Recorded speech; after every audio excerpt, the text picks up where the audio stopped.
1, 2, 3, 4.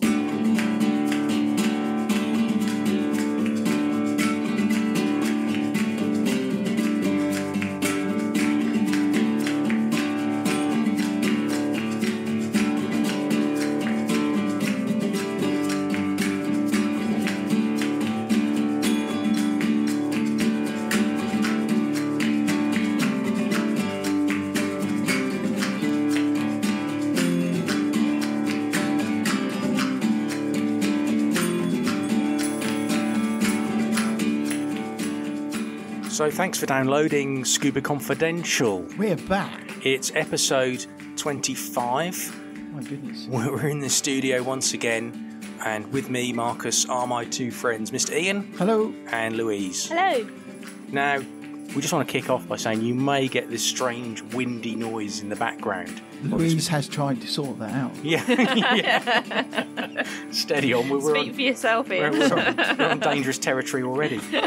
But I'm in kicking distance. Are you Too really? many lentils. Should have made that Danzak. Here where we're based in Norfolk in the UK today, it is extremely windy, so there's gusts of kind of 50 miles an hour or so of wind, and there's going to be no diving. You might get a surfboard out, but I don't think you're going to be diving today. Yeah, so we just mention it because if you hear gusts of wind when you're listening to this, It's not one of us. we just want to rule ourselves out of the equation there. Okay. For once, it's not us. It's not us. No, it's not. This week, we're going to obviously talk about what we've been up to, and I think Louise has got some listener correspondence that we've had. Lou's also got the news, with news of basking sharks and sea cucumbers. And then we're going to move on to the main topic, which talks a little bit about scuba kind of myth busting in a lot of ways, just some misconceptions about diving that non-divers have. But first of all, I guess we should talk about what we've been up to. Lou, what have you been up to? Well, I went to the Norwich Vegan Festival a couple of weekends ago. Vegan. Vegan. I'm not a vegan, I Okay. hasten to add. However, the main reason for my visit to the festival was to go to the presentation by Sea Shepherd. Mentioned Sea Shepherd before on the podcast, so for anyone who's not aware, they're a fantastic organisation who fight to protect and preserve and really take direct action in the name of marine conservation around the world. And these guys were basically 2 or 3 volunteers that visited Norwich, and they did a presentation about their current and previous campaigns, ranging from the Southern Ocean anti-whaling campaign through to the anti-pilot whale slaughter that happens annually up in the Farne Islands. So it was really insightful. Some of the videos were pretty harrowing, quite graphic stuff, but obviously it's not a pleasant subject that they're trying to convey. But yeah, it was really interesting, really inspiring. Myself and Marcus, you came along as well, didn't you? Yeah, I managed to sneak into the back row there, and we had a bit of a chat with the guys afterwards as well. So hopefully, putting it out there, hopefully we might have a future chat with these guys on air on the podcast. That'd be absolutely fantastic if they're able to come on at some point. But yeah, it's really worthwhile and really insightful. It was brilliant. Again, just to echo what you said, Louise, I was amazed that people have brought kind of young children into it, because what they do with direct action, and particularly some of the images of some of we talk about Taiji in Japan, where they have the dolphin slaughter on a fairly regular basis. It's horrific. And it's not somewhere I would choose to take, like, for example, my young niece. It would be very harrowing for her, I think. But they do amazing work, and like you said, we'll keep knocking at the door, and maybe someone will talk to us in the future. Ian, what have you been up to? You've been off to the farms, haven't you? Yeah, I have, and had a rather awesome time up there. I have to say it's a lovely part of the world up there, and the landscapes and everything are always great. And I actually got, before I just go on about the dive, I thought I'd give our listeners a few tidbits about what the Farn Islands is about, a little bit of history and things like that, really. Get your tippets out then, Ian. Absolutely. So Farn Islands, let me just tell you that Farn Islands is, you'll find them off the northeast coast in Northumberland. Right, is that in the UK, is it? In the UK, yeah.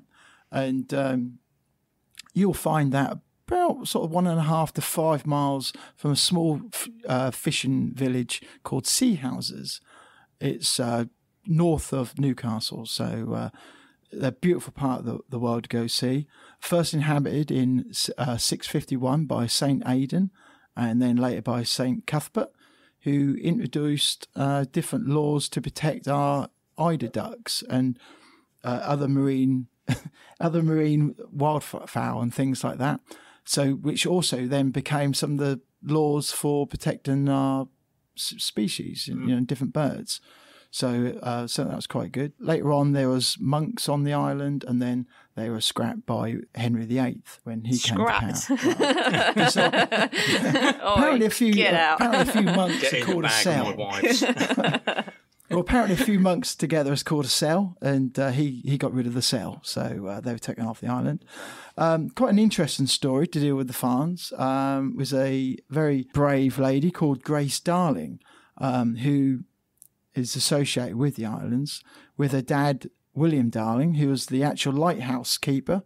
On the 7th of September, 1838, at the age of 22, they both went out in the night to the survivors of the wreck called the Forfarshire, rowed out in the pitch dark, strong gale, thick fog, after the ship had run aground on Hardcar Rock, which is just one part of the islands. Between them, they rescued 9 people from the ship, and this story of their bravery attracted such extraordinary attention throughout Britain, it formed the basis of what we now know as the RNLI, which is the Royal National Lifeboat Institute.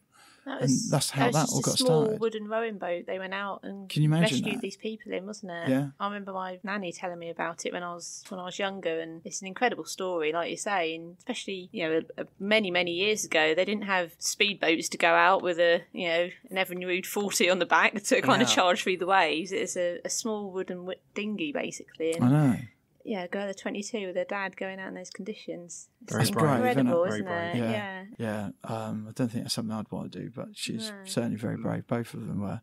In regards to our diving, we did a total 4 dives, but the visibility up there is really good. It's, one of the beautiful places to go diving up there is because of the viz. You can get in there. It's temperature-wise about 12 to 14 degrees, and that's even down at like 10 metres. Do you wear dry suits then, yeah? Definitely, yeah. You can do it in a fairly thick wetsuit if you really wanted to. Like semi-dry or... Yeah. So how does that... I'm trying to do the maths for our listeners in the States. What's that in... So Fahrenheit-wise, you're looking at 53 to 57.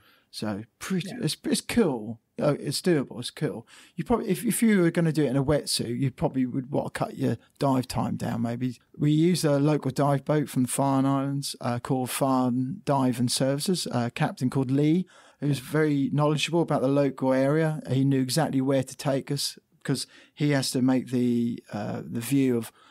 Due to the weather conditions and the currents, he has to make a call what island to go to and what part of the rock and stuff like that to go to. Great variety of diving, from wrecks to seeing seals.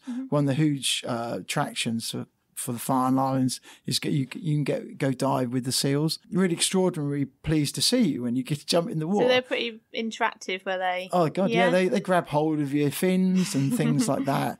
And somebody told me once you have to entertain them, and it's true. What did you do? Do some magic tricks, did you? You kind of have to do something. Otherwise, they disappear.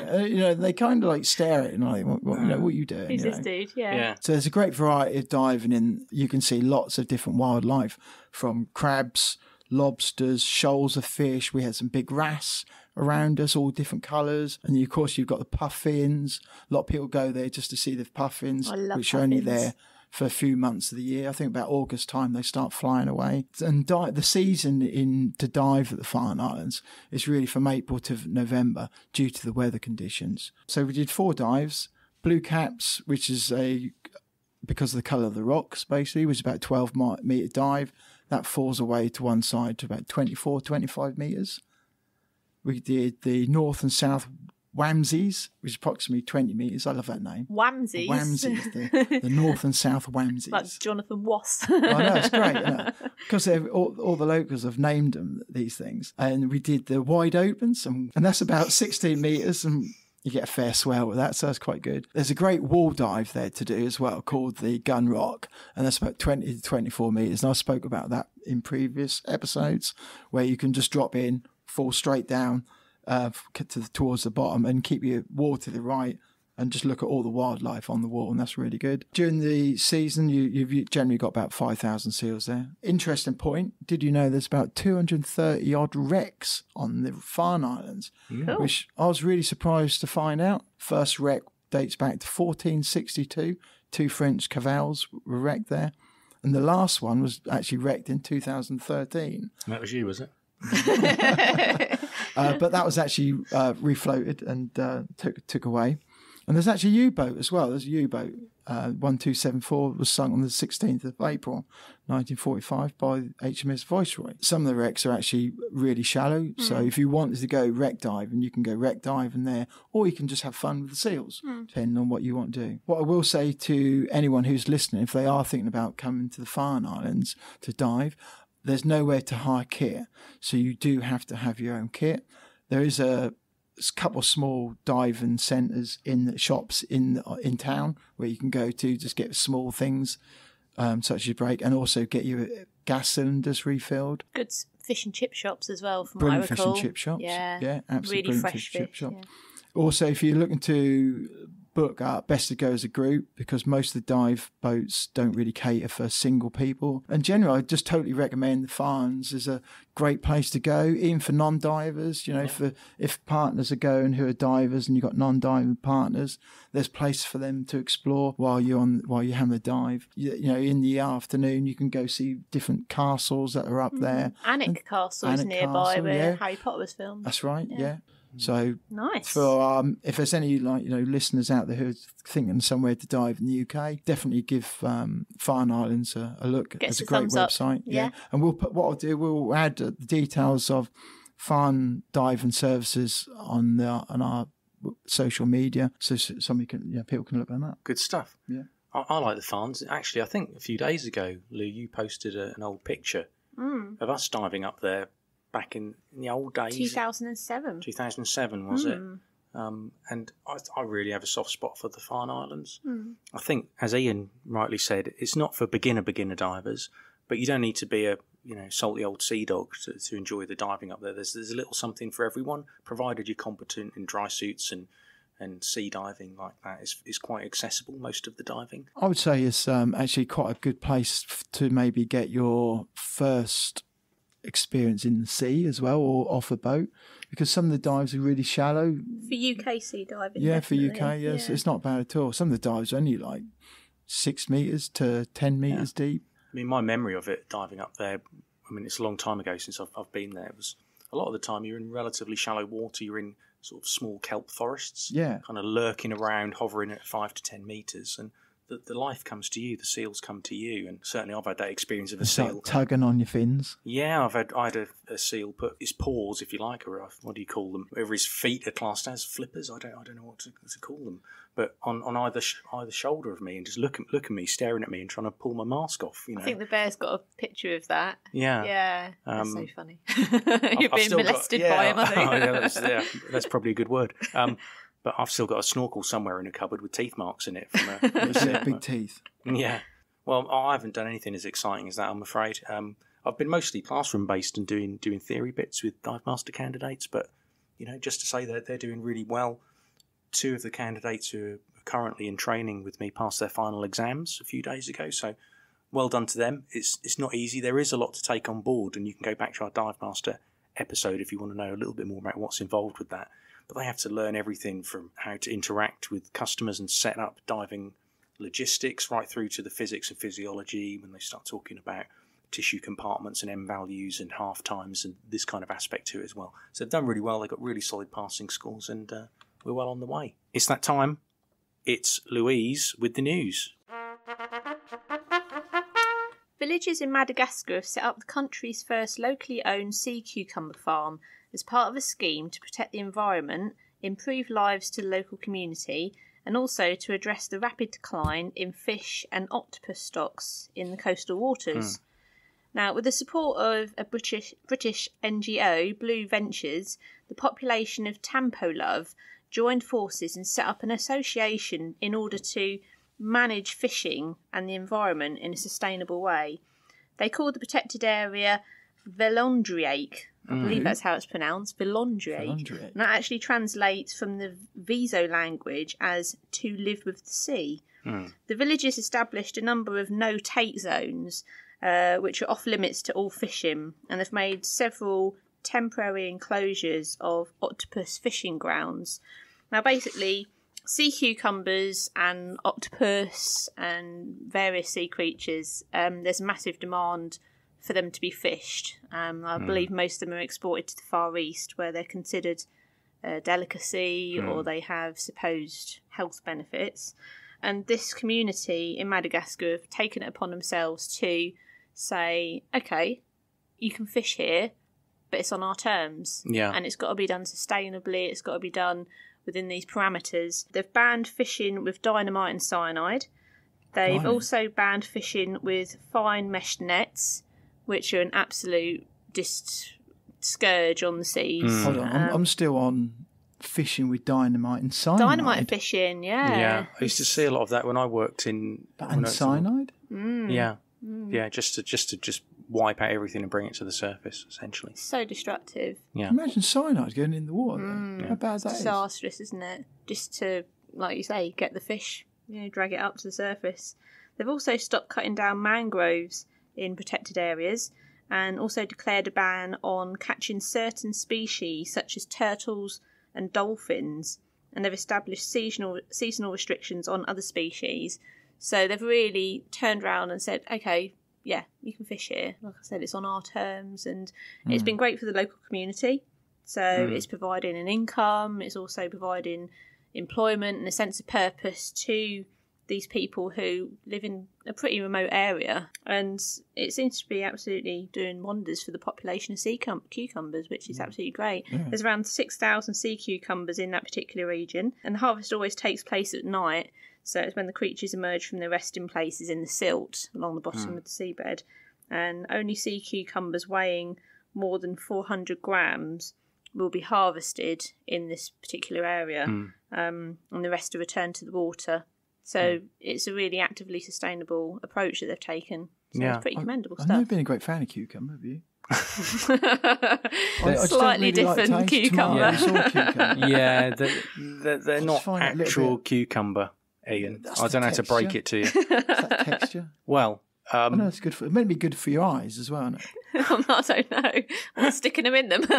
No, when you go to sleep, aren't you meant to put slices of cucumber on your eyes? Oh, really? I think so. Yeah, a lot of water content. Yeah, slightly different cucumbers, but is that how you've retained your boyish good looks, Ian? Well, I am only 25 again for the 25th year.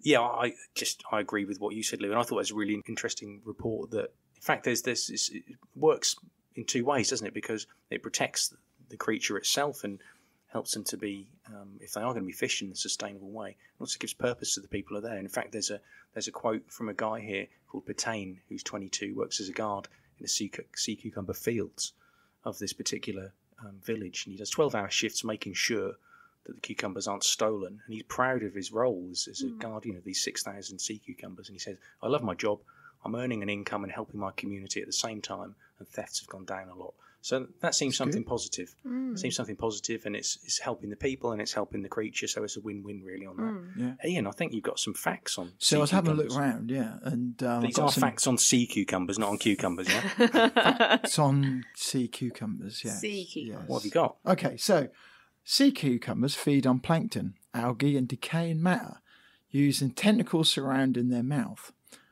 They're exported to Asia by the millions every year, and they're consumed and used in medicine. Sea cucumbers are nocturnal. Sea cucumbers breathe through their anus. Who knew? You breathe through your anus? Sea cucumbers breathe sea through cucumbers. their anus. Who knew? I know a few people who talk through theirs, but I never knew cucumbers had one. Well, apparently so. Oh. Makes you look at a cucumber differently, doesn't it? Well. Next time you're in supermarket. Yeah. I think we're going to leave that there. You want to grab it. So careful how you grab it. I think we've still got some confusion over the difference between a sea cucumber and a normal cucumber like you'd use in a salad. Well, I think we're going to leave Thanks for your factoids, Ian. Yeah. Right. Shall we move on to another news item, Louise? I think so. Footage of basking sharks has been captured using the UK's first autonomous shark cam. Owned by the Woods Hole Oceanographic Institution, the Remus Shark Cam collected high-quality data and wide-angle HD videos of the creature's behaviour from a distance underwater. And it's hoped that the recordings will assist with monitoring the sharks' movements and behaviours, and also assist with some conservation efforts in the Sea of Hebrides, where the footage was captured, up in Scotland. Fieldwork for the Shark Cam project actually took place in a proposed protected area in the inner Hebrides, with one device deployed off the coast of Cole and Tiree, and it provided footage of the sharks moving through the water column, potentially searching for food, and also feeding near the surface and swimming close to the seabed. Now, specific behaviours such as social interactions, group behaviours and courtship are expected to be analysed going forward by a group of scientists. And it's really provided a massive insight into, like I say, their behaviours, and to get up close with these massive creatures must be absolutely phenomenal, mustn't it? Yeah. So this particular biggest fish, newly developed camera that they've got is allowing them to do that. So it's quite a breakthrough in terms of how they conduct their research. Yeah, I saw the video on the news. That looked really good. So it's between May and October, you actually get groups of basking sharks gathering in the waters off the inner Hebrides, and they basically feed on plankton. So they're huge fish, and they can look quite scary if you see a picture. If you go on a search engine and type in basking shark, they're pretty ferocious looking creatures, but they're not. Yeah, massive great big mouths, aren't they? Basically, just go along with their mouths wide open, and they're feeding off plankton. Yeah. And they just zoom along. And one of our friends of the podcast, Paul Fisher, and his partner Diane, they've actually just been to that area up in Scotland, and they were lucky enough to dive and snorkel with some of the basking sharks. Yeah, so. Sounds like an amazing experience. I mean, they're the second largest shark in the world, and there's still a lot that's unknown about them. And for Paul and Diane, I'm very jealous that they got to go and see these animals in the flesh. Massively. And if you guys are listening, you'll have to come in and have a chat with us and tell us all about your experience, and let everyone else know how you got on. That'd be fantastic. That island of Cole, which is on the far northwest of Scotland, there's hardly anything there. It looks awesome. You know, it's about 2 hours, or about 3 hours ferry ride from Oban. And there's nothing there apart from, you do these different adventures and stuff like that, like the snorkeling, diving, paddleboarding, loads of different stuff. It's stunning part of the world, isn't it? Oh, that'd be beautiful up there, because you've got Fort William, Glencoe, all those sort of places not far from there as well. So, beautiful. And great what they're doing with the basking sharks. Hopefully it's quite a turning point in terms of how these scientists conduct their research, and also in terms of understanding a lot more about these incredible creatures. Excellent. Is that it for the news, Lou? That's the news. What else have you got there? You've got some more correspondence. Yeah, well, we've had some feedback from a couple of our listeners, which is always really nice. So we've had a piece of correspondence from Chile. That's great, quite a way away from here in the UK. This is from a guy called Andre. Hi, Andre, if you're listening. So Andre said that he really enjoys listening to the podcast. It takes him approximately 1 minute to adjust his ears to our accents. What? They're not that strong, are they? Might be yours, Ian, I don't know. Who can say? But then everything goes on smoothly, and he says he really loves us guys, and he sends his greetings from Chile. So that's a really nice bit of feedback. Yeah. Also, Darren Culverwell. Hi, Darren. Darren's very new to diving, and he says that he recently did a try dive in a pool, and he's starting to look at going into the theory of diving now. So he's looking at kind of starting his scuba journey, J-word. And he's going to actually start his open water course in September this year, so next month. And he said maybe a podcast for brand new divers to allay any fears or concerns that they've got might be of interest. Perhaps somebody will start one. That's a good idea, isn't it? It's funny he should say that. Yeah. Ask and you shall receive, Darren. What we're going to talk about now, I think, moving into the main body of it, is just spend, 15-20 minutes talking about scuba myths or misconceptions that non-divers have. I think that would be a nice thing to talk about. We've all got friends and family who are non-divers, and however kind of passionately and enthusiastically we describe our love of scuba diving, they can seem disinterested or reticent to try it, or a bit fearful because perhaps they've formed a misconception about the sport and what's involved with it. So I thought we could look at what the most common fears and misconceptions and half-truths non-divers have and give us reasons not to dive. Let's try and burst some bubbles on that and see if there's any kind of validity to them. First thing I kind of hear quite a lot for people giving us a reason not to dive is diving is expensive. It costs too much money to go diving, and it's sometimes seen as a barrier to entering the sport. And I think that the thing is with scuba, of course, it's extremes. It can be very expensive. If you're on a luxury liverboard going to the Galapagos, you've got to write off several $1,000s or pounds or euros or whatever currency you have to have. And to train and invest in, say, a full rebreather setup and get to that level is going to cost you thousands. However, to hold this up as an example of diving generally is kind of a bit of a falsehood, really, a bit of a straw man argument. It's a bit like saying, when you pass your driving test, you've suddenly got to invest in a Ferrari or something along those lines. You can participate in diving relatively inexpensively. If you think of what we do locally and what I've done when I've worked abroad, often we offer a tri-dive experience, and some simple introductory dives will be from as little as kind of $30, $40 or euros, something along those lines, and you can go out for perhaps a local shore dive for not much more than that. If you happen to be abroad somewhere, whether you're in Cyprus or you're in the Caribbean, there'll be local reef dives you can do. And most people start that way, and there's nothing that says you can't carry on and enjoy kind of cheaper dives like that if you happen to be somewhere on a trip. You guys must have done that kind of thing. Mm. Yeah, I think once you got over the initial sort of first go, you can then just pace yourself with the spend and things like that. You don't have to suddenly go out and buy loads of equipment and stuff like that. So I would say anyone who really wants to pursue diving, certainly after or during their open water course, it's always nice to have your own mask, isn't it? I think we've spoken about this before. Yeah, definitely. Yeah. Just have some of the basics, and they'll see you through. It means you trust your gear. But like you say, you don't have to invest in the latest high-tech gear. You really don't need to go all out. And it is quite a common misconception, not just with equipment, but also the actual diving. And I think it maybe in the 80s and 90s, it was considered a rich person's sport. Only affluent people could afford to go to far-flung tropical places in the world and go scuba diving. It was in its infancy, wasn't it? Yeah, so back then. I think as holidays have evolved, package holidays, there's a lot more opportunities and a lot more choice for people. And I think that's being reflected in some of the pastimes that people now take up. It's like you say, you don't have to go to the other side of the world to scuba dive. Not everyone has to go to the Barrier Reef. It's something you can do on your doorstep. If you're in America, you've got great places in Florida. Craig, who was here a few weeks ago on the earlier episode, he was talking about different diving in Florida that he's done. So much choice that's now. That's right on their doorstep, isn't it? Even in a landlocked country, there's going to be lakes and bodies of water. You can still enjoy diving relatively inexpensively. And even within the initial training, you don't have to go all out and buy all your equipment straight off the bat, exactly as Lou said. And even with the training itself. I mean, I think in the UK, to do an open water diver course, and UK prices, you're looking around the £500 mark.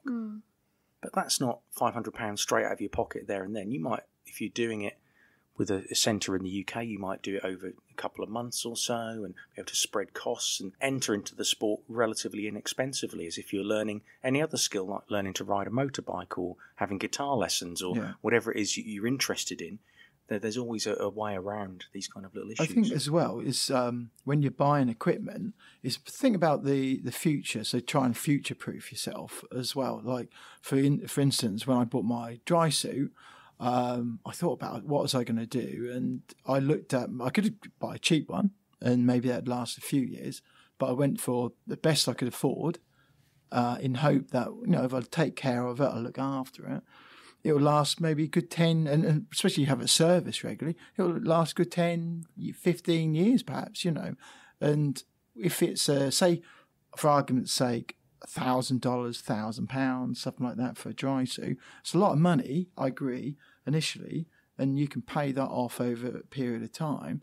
But if that suit lasts you 10, 15 years, it's an investment. You are, and that allows you to go diving when and whenever you like, and the more dives you do, you can make use of that suit. And you think, over the course of 10, 15 years, how many dives you're going to do. It's pretty cheap, really. I think it's you buy stuff in dribs and drabs with those kind of things. And I agree totally with what you guys have said. Open water course, I always encourage new divers passing through to treat themselves to the mask, snorkel, fins that they need to feel comfortable and competent in the water. So much of your confidence comes from a well-fitted mask, and then the rest builds on that. It's like the foundation of it. The other bits you can buy as and when. I think you can as you go through it. So it's not a case of just buying everything straight off the bat. No, definitely not. And especially if you shop local and support local dive centres, you build up a good relationship with them. They'll allow you possibly to pay an instalment, so you've not got to churn out a big slug of money all at once. You can, pay a bit up front and then pay, like you say, in dribs and drabs afterwards, whether it's with your actual course materials or with kit. One thing there's kind of two points to this, but one of the things I often hear from non-divers is they're worried about the danger aspect of it. My own sister is a non-diver. Her brother is an instructor, and she's very reticent to learn to dive, even though she's a very strong swimmer, very comfortable in the water. And it's often this misconception that there's this danger element to diving that's not proportionate to the statistics and the facts of it. Diving is statistically a really safe sport, and certainly in comparison to other outdoor leisure activities, whether it's snowboarding or horse riding or any of these alternatives to that. Mountain biking, there are less reported accidents and incidents and medical issues reported. The most reported medical problems associated with diving are usually related to sunburn and seasickness and dehydration and things like this, as opposed to anything more serious than that. I mean, by definition, of course, we're land mammals and we're beneath the surface, so there's going to be an element of risk. Divers are those lucky people who get to explore the world beneath the waves, and with that, of course, we can manage the risks if we're trained correctly. And fatalities are really, really few. In fact, when you think about it, if you do any exciting, fun sport, there's always a slight chance of a risk. It's a calculated risk. Everything in life. We'd never leave our homes if we overthought risk, would we? Yeah, it's a calculated risk, and it's something you're training. When you're trained well, things like that. You can iron that out as much as you can, and practice things like that. And the option is that you sit on the sofa and watch TV, and you watch other people have fun. What good is that? You want to go out there and enjoy it and experience these fun things like diving, snorkeling, all those sort of things for yourself. Well, Marcus has got some statistics here, haven't you? I did a little bit of digging on this when I was thinking about this episode, and Dan, the Divers Alert Network, if you don't know them, go to dan.org. Dan's report in 2016 reports a fatality rate of approximately 2 people per 100,000 participants in diving in terms of just the raw stats of it. And to give that figure some context, the fatality rate for jogging is 13 per 100,000 participants, and for horse riding is a much more significant 128 per 100,000 participants. So in terms of the pure stats, of course, if something goes seriously wrong, there is a danger element to it. But statistically, it is super, super safe sport for an adventurous sport like that. And when you drill down further into some of these figures, it reveals a not insignificant proportion of these fatalities are linked with pre-existing medical conditions or a lack of fitness, or in older divers, perhaps divers who are over 50, and poor judgment and diver error, as opposed to... You're sort of heading that way there, Marcus. Yeah, I know. We're all getting there. Are you? Well, hopefully we'll get there. I think you'll find you're ahead of Marcus, aren't you? No, Ian's 25. No, it's just a young buck. Just a myth.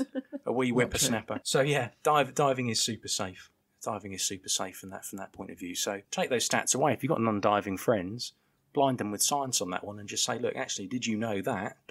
how safe diving is? One other one that always comes up, sort of tied into that, is what if I run out of air or suffer with the bends? How many non-divers have said to you about this? They've heard this phrase, the bends, or they don't understand about gas consumption and the rule of thirds and the kind of planning that goes into diving with any major agency. And the high standards that are involved in people becoming divers. So the chances of something serious happening along these lines is extremely, extremely rare. If you think of any of the major training agencies, whether it's PADI or SSI or NAUI or RAID or BZAC or CMAS, any of these guys, there's always dive planning taught, and usually within that, you would plan your dive in terms of exposure at depth. You would plan your dive in terms of your gas consumption and turn points.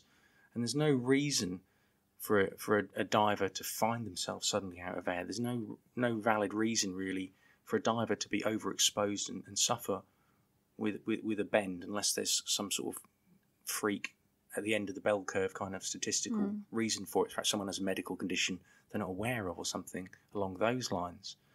So it's extremely, extremely rare for those things to happen, and you're trained to deal with that. Yeah. People to think, oh, you're in deep water, you're going to get the bends and this and that and the other, and how dangerous it is, I think is a massive misconception. It's a bit like someone saying, well, I don't want to drive because they think they immediately have to get into a car and drive at 70 miles an hour. And of course, you start very, very slowly and get used to things, and you learn how to plan ahead. And if you're in Norfolk, most drivers are about 20 miles an hour. But in diving, it's always plan the dive the plan, and that's instilled into divers from their introductory training. So incidents of running out of air are extremely rare. I've never had it happen to me personally. I don't know how many dives I've done, and I've seen it happen with other people before, but usually it's a novice diver who's miscalculated or not kept track of what they're doing, and it's been a dive error issue. Or been too embarrassed to admit how much air they've got. Yeah. And they've tried to pull the wool over the dive leader's eyes, and it's gone.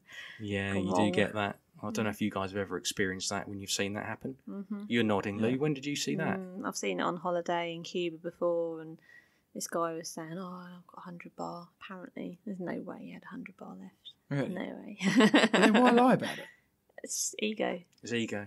I actually had this conversation when we were talking about my Divemaster candidates. I was talking about supervising certified divers recently and setting the parameters for the dive when you do a briefing, just putting down some ground rules and saying, let me know at this bar of gas, and whoever hits that marker first, leaving the time constraints and exposure to nitrogen to one side, whoever hits that marker first will turn the group. And of course, no one wants to be that person. No. Yeah. So people will lie about it. You end up, I've said to them, bear in mind, if you're a new dive master, you feel a bit loath to do it. But ask them that if you've got any doubt about it, go and check their gauge yourself. Because the people will do it. They'd rather put themselves and the group at risk rather than crazy. Just confirm how much gas they have and have a safe dive. They'd rather risk it for another 5 or 10 minutes underwater.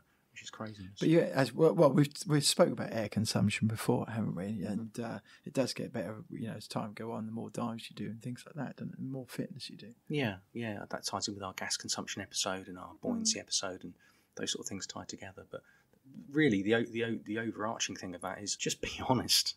Yeah. Don't tell porcupines to whoever's leading the dive. Otherwise, you will run yourselves into one of these problems that's so easily avoided. And that's a lot more embarrassing than admitting that you're down to 100 bar 2 minutes before the rest of the group is. Yeah, exactly. It's a bit of a no-brainer, exactly isn't right. it, really? Yeah.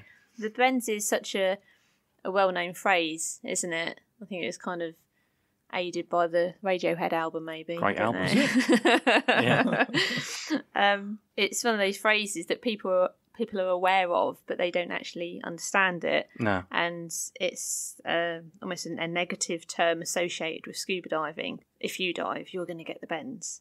And once you kind of explain to someone what the bends is, I've explained it to non-diving friends of mine, and you can see their faces kind of going, okay, well, yeah, that's quite a rare instance then, and you'd have to, be in such scenario. But if you're not aware, you're not aware. It is rare, though, isn't it, to be fair? It is, thankfully, yeah. I think that's a really good punctuation point, actually, because we're going to move on to some other aspects of misconceptions. But so we're not, it doesn't become a lecture. What we've got is Mr. Ian has got some factoids, just random factoids we're going to fit into the middle of the episode here. So take it away, Ian.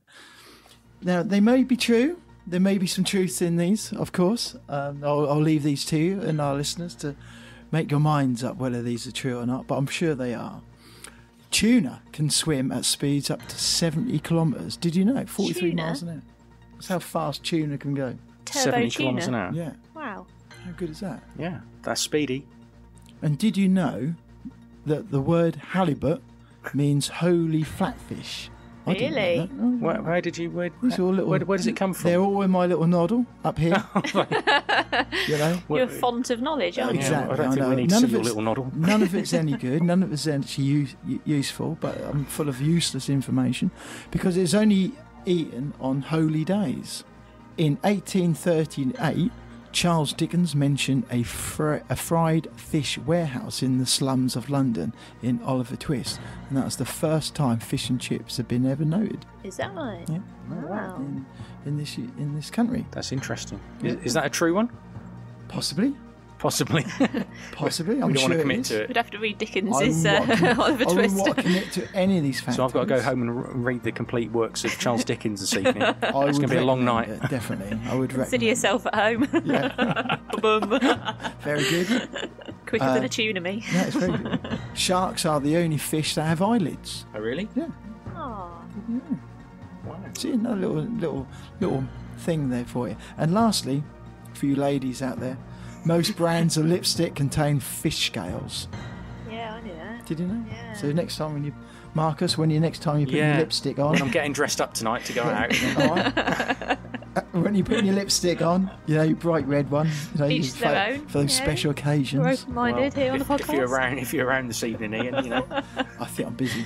Sorry. Meet you down the castle. Wash my hair. Right, I think that's a definite moment to end those factoids on. There we go. And we'll move back into the misconceptions. Thanks for those, Ian. That's Sorry. good. Have you got some more for the next one? I have already lined up for next episode. Good lord. Okay.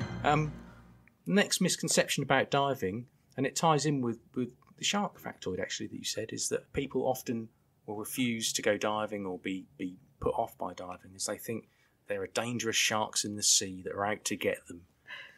This is one of, I always say to people when they're doing their open water course, you're going to get 3 questions from all your non-diving friends as a rule of thumb. How deep do you go? How long does a tank of air last?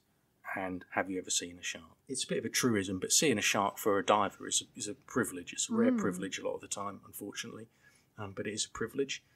Sharks are apex predators, but they're just not interested in attacking divers. In a long list of world's most dangerous animals, sharks are nowhere near the top. In pure stats of shark fatalities, just to help dispel some of these myths, sharks are responsible for approximately 10 deaths a year globally. Okay, let's give some context to that. We've got sort of comparison to some others.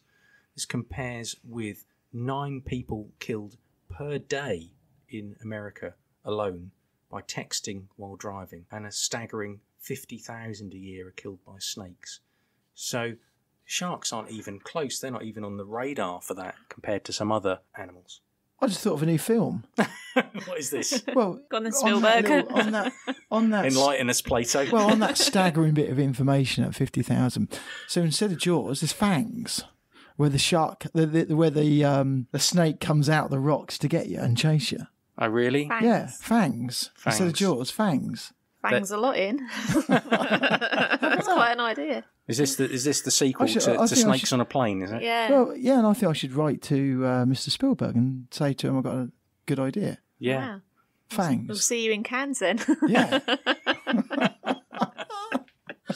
Yeah. It's true though, isn't it? Write in so if you think that's a common. good idea. For listeners. I think there'll be a deathly silence in the inbox for that one, Ian.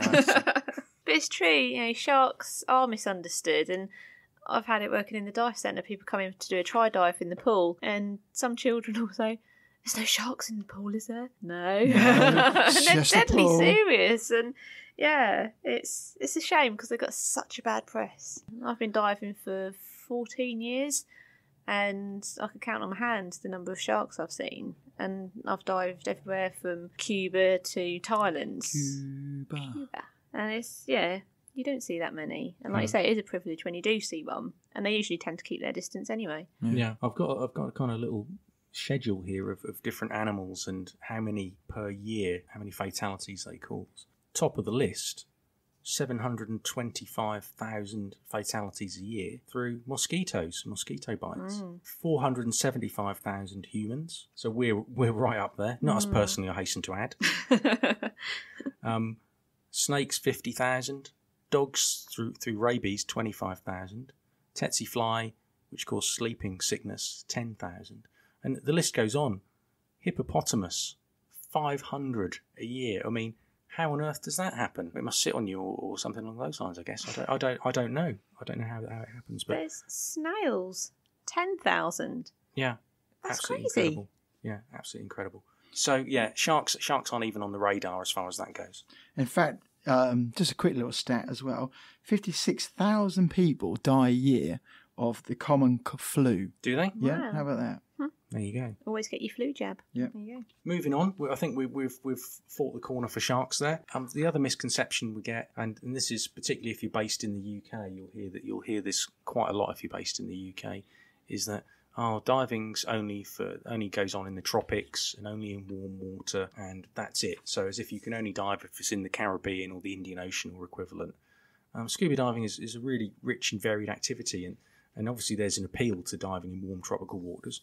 But you can dive anywhere where there's water. You don't even necessarily need to be in a coastal region. There's inland areas where you can dive in lakes and quarries and such like as well. And there's some great diving in cooler waters. And we were just talking about it literally 20 minutes ago when you were talking about the Farn Islands. Yeah. You know, whether it's that or you're out in Canada exploring the waters around Vancouver, or you're in Scapa Flow, or Louise, you were up in Iceland recently, and we talked about that on a previous episode. Yeah, that's the thing. As long as it's a designated area that's safe to scuba dive, you can dive anywhere in the world. Yeah. And there's so much choice now. Me and the bear were this morning paying a visit to our local butcher, and the bear had one of his Scapa Flow t-shirts on, and the butcher said, "Oh, Scapa Flow, I've heard of that. You know, you've been diving up there." And his first comment was, "God, that's cold. That's not very good diving." And he said, I'd rather go somewhere like Egypt where it's nice and warm. And I could see David getting slightly frustrated because he was trying to convey what you see. They're battleships, his history underwater. And still this butcher was adamant, "No, I'd rather go to the Red Sea and dive." It's personal choice and all that. But I think some people are so fixated on whether or not it's good visibility or warm that they're potentially missing out on a lot of diving. Yeah. Oh, yeah. If you just want good visibility and for it to be warm, you can just stay in a swimming pool. Yeah. There's lots to be experienced, and I think everywhere's got its charm. Everyone's got a little bit of magic. You just got to try and look for it and find what makes that particular area unique. Yeah. And if you have the right exposure as well, right. suits and equipment, it helps. Yeah. Yeah, being prepared for it. Yeah, definitely. When people say it to me, I said, "Do you fancy going skiing?" I said, "Yeah, I'd like to try that." There's snow, wouldn't it be too cold? And of course, no. You've just got you just wear the right clothing for the environment. And you do exactly the same. When we go diving in the UK or in Iceland or wherever, wear a dry suit and undergarments, and you just dress accordingly. And plus, you're on the move as well, and a few right. snaps. Yeah. A little bit of snaps there help keep you warm. Exactly right. Yeah. Schnapps. Peach snaps. What with diving? No, not with diving, with skiing. Oh right, I was going to say it. I thought he was condoning drinking and then hopping in the water. Well, I bet not. No. A few little cheeky shots and no. Exactly. The final bit we're going to wrap up with on this particular topic is women are sometimes put off diving because it sometimes has this reputation of being really macho and only big guys with beards and twin sets can go diving, and that's something of an anachronism. Oh, what? So here we go. Another Brace English. yourself. I was just pointing to that. I was thinking, here we go. What is that? An anachronism is something old-fashioned, something misplaced. It's not a type of snake. You must have looked that word relic up from the this past. morning. No, Ian, I didn't have to. I'll put that into the podcast. Where's that come from? Oh, I'll have to get Ian a dictionary for Christmas, I think. So really, that sort of attitude is sort of a throwback to diving's roots in the military in the days of Jacques Cousteau, I guess.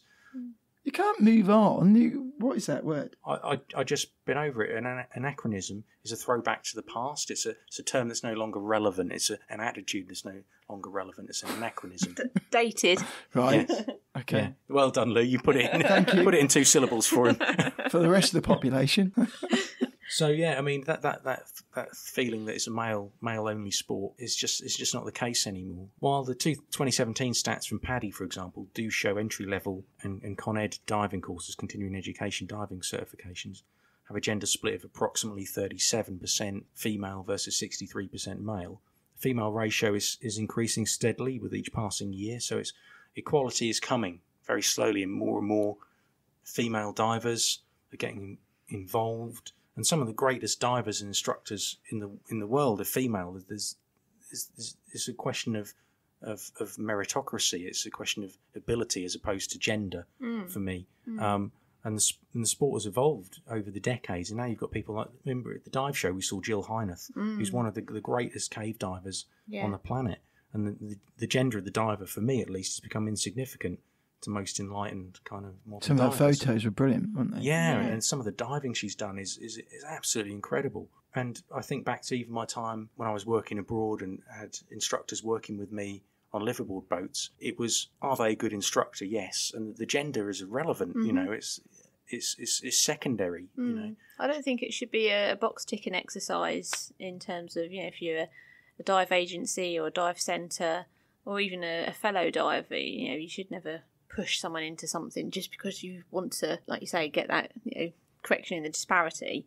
But it's also starting from an early age, so teaching young girls that they can get in the swimming pool and they don't have to worry about their hair getting wet or makeup, and teaching them actually there's more to life than what you look like. There's a lot of opportunities out there.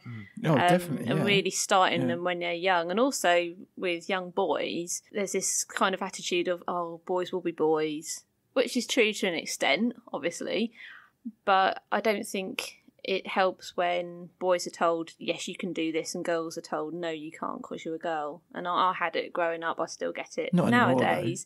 It's still prevalent. It's a generational thing in some respects. And I'm sure there's no malice there. Sometimes it's just internalised, and a lot of people, you know, a lot of men don't realise they're saying certain things. It could be taken offensive, you know, or deemed offensive. So I think it's really important to start from a young age. You know, I've got a goddaughter, you've got your niece, haven't you, Marcus? And, you know, obviously you've got Honey. And it's really teaching children to be tolerant and open-minded, and to, if they want to do something, not to let anything hold them back. And that's where, you know, that generational thing, I think moving forward, it's going to get better. But it's just providing opportunities to people. And women are half of the population. So I think it's absolutely crazy that half the population have been told for years and years you can't do something. But as a progressive society, we are moving on, and that has to change. Thank God it is. And that we are starts moving in on schools from that. and with parenting and positive attitudes. Yeah. And seeing people within the industry, whether it's Jill Hyneth, or if you think back to previous episodes, we've had Samantha Howlett, who's a brilliant diver, brilliant marine scientist.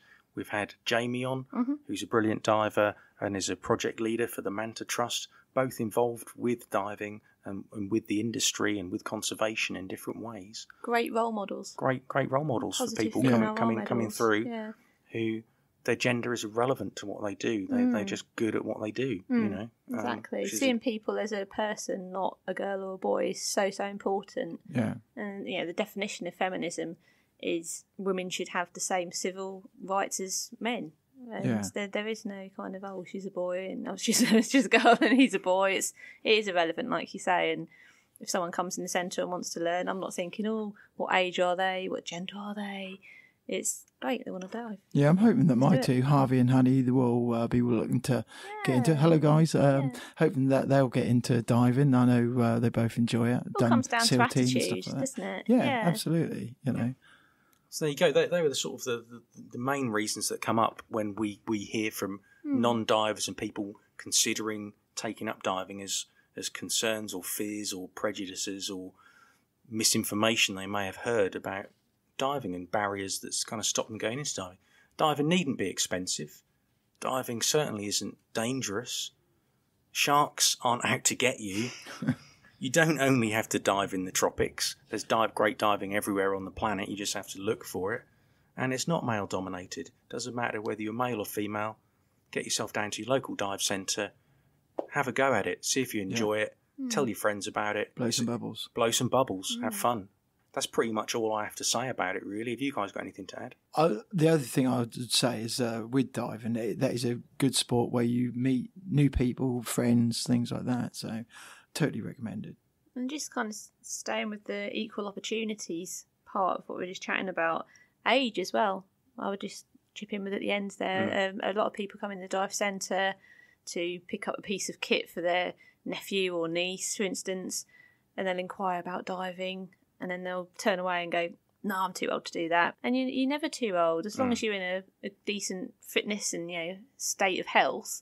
Well, Marcus is still diving, isn't he? Yeah, bless him. He dodders on. Bless I know. him, I mean, I'm 87 next birthday, so you'd never think it. Yeah, all that moisturising regime, isn't it? Moisturiser and plastic surgery.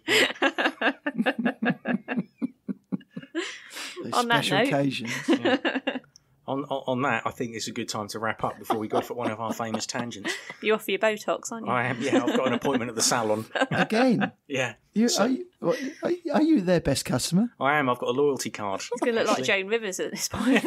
Sorry. All right, Duncan will be there as well. You both be there. You're going to get in trouble with Dunk, you carry on like this here. He'll come after you with his fillers. Yeah, exactly. Right, we're going to end it there. And best. it's for the best, I think. Yeah, you're right, Ian. We're going to wrap it up. We'll see you for episode 26 very, very shortly. Ian's waving his hand around. Yes, I just want to add in, as usual, haven't said so far, please, we've had a couple of people write in, so please do write in if you've got any questions, stuff like that, any feedback you got for the show, and do not forget to leave us a review. That'd be really great. It's a really really important way and free way you can support the show. You'll find us on Facebook, all the usual social medias. It helps other people find us. It does, doesn't it? Yeah. It So really helps us. please rate and review. Mm-hmm. All right, good. Right, let's go back out into the wind then, shall we? Oh no. All right. Brace yourselves. Brace yourselves. Right, we'll see you next time. Bye-bye. Bye. Bye.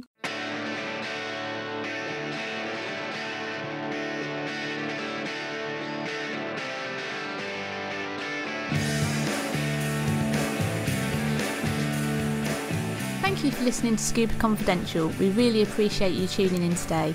We'd like to clarify that we're in no way affiliated with any agency or organisation. All opinions expressed during this podcast are our own.